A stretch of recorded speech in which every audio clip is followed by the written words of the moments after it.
I'm particularly fond of the early primitive machines, but here's an exception. I'm usually not into later machines or prettier machines, you know, like the old technology where you can see the mechanism, things like that. But these two machines are probably the most talked about machines in this collection. So let's start over here. This is a Model B Triumph in a mahogany case, which is very special on its own. In fact, the mahogany cabinet would have been an extra $10 to order for this machine. But when I take off the cover, you're going to see how spectacular this machine is. This is a special decoration that was special ordered from the factory and would have cost an extra $8. It's absolutely magnificent. When I come in close to show you this, you're going to be astounded. I have never seen a machine quite as pretty as that. And it also has a repeater on it, a Weber repeater. And it's a chain drive repeater with the feed screw that pulls it back on the back side. And I believe later the Weber repeater was on the front of these machines. But this one is just beautiful. Now, if that isn't enough, I can imagine someone who had the money to buy this kind of machine would be willing to spend an extra $10 on mahogany and an extra $8, which doesn't seem like much now, but was a lot of money back then, for the flowers. But look at this machine. This is the, very tiny, very cheap answer to the Edison standard, which is the gem. This is a banner gem, but the cabinet, it's mahogany.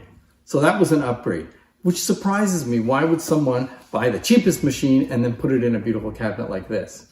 So that's on. But if I take the lid off, you'll see on this one, it also has the extra decorations on it, the flowers. And just like this one, it's magnificent. And what a pair of machines to have both these right here at the same time. They're so beautiful. So I'm not going to waste a lot of time.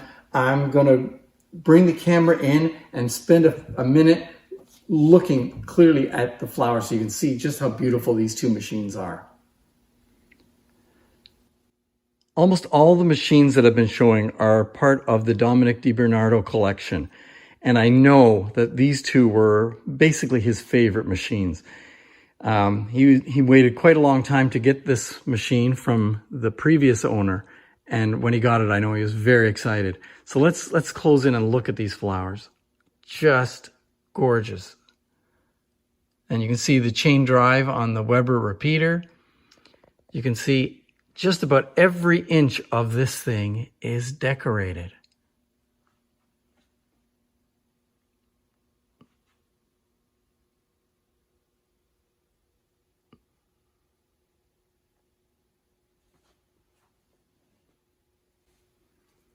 I love the color and the fact that they're not these huge flowers. They're very delicate. You can see the mechanism to bring the reproducer back to the start. It's at the back and the chain drive that pushes it. But look at that. I mean, does it get any better than that? Well, maybe the Bettini concert machine. That's pretty cool. And let's look at the gem. Just amazing that someone spent the money, the extra money, to have that put on a gem. It really, really beautifies the machine.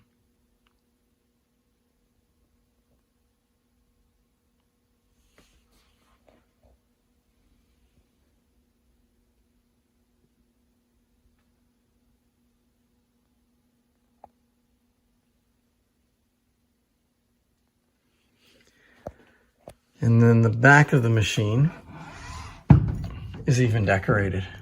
And the plate is nickel plated, the ID plate.